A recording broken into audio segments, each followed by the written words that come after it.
আসসালামু আলাইকুম। কেমন আছেন সবাই?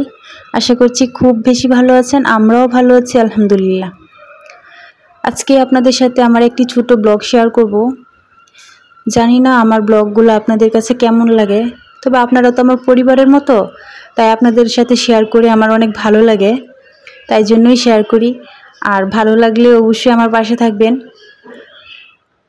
আর অবশ্যই আমাকে জানাবেন যে কেমন লাগে। তো এই তো সকাল সকাল নাস্তা করার জন্য পিঠা ভেজে নিলাম। এগুলো আগে আমি তৈরি করে রেখেছিলাম। এগুলো আমার ভেজে খেতে খুব ভালো লাগে, একটু ঝাল ঝাল ভর্তা দিয়ে খেতে খুবই ভালো লাগে। আর আপনারা কে কী পিঠাটা খান বা পছন্দ করেন অবশ্যই জানাবেন। আর এইদিকে আমি কিছু আটা গুলে নিচ্ছি।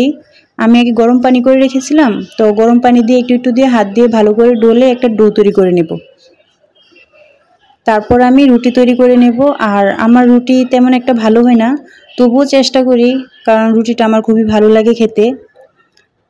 আর আটাটা আজকে গোলা একটু নরম হয়ে গেছে, তাই একটু কষ্ট হচ্ছে বানাতে। একটু মোটা মোটা করে আজকে তাই বানিয়ে নিলাম। আর এদিকে আমার পিঠা ভাজাটাও হয়ে গিয়েছে, তো দেখেন। আর এই পিঠাটা আমার ভেজে খেতেই ভালো লাগে। আপনাদের কেমন করে খেতে ভালো লাগে অবশ্যই জানাবেন।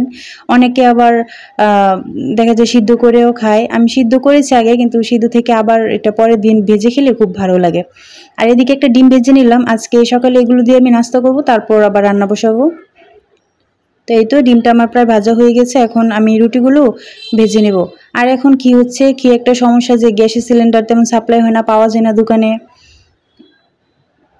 সিলিন্ডার নাকি দোকানে অনেক কম, তাই আমার গ্যাসও কম, তাই একটু হিসাব করে রান্না করতে হয়, একটু কষ্ট হয়। এই তো আজকে সকালে নাস্তা করে নিলাম।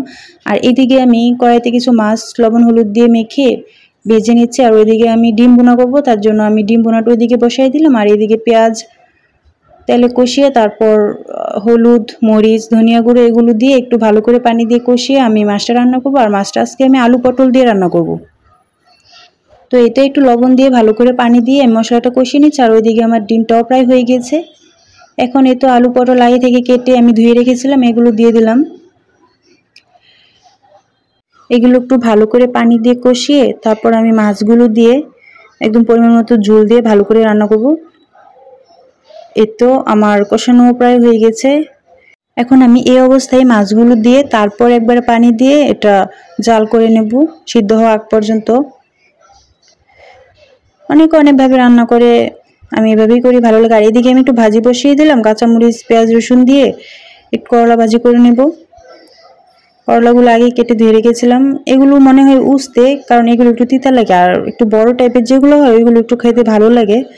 আর তিতে আর যাই হোক আমার এমনিতেই ভালো লাগে। এই তো তরকারি হয়ে গেছে, আমার রান্নাবান্না প্রায় শেষ। তো এই তো বিকেলে মিনি সমোসাগুলো খেলাম, এই সমোসাগুলো খেতে আমার ভালো লাগে। তো আজ এই পর্যন্ত, আল্লাহ হাফেজ।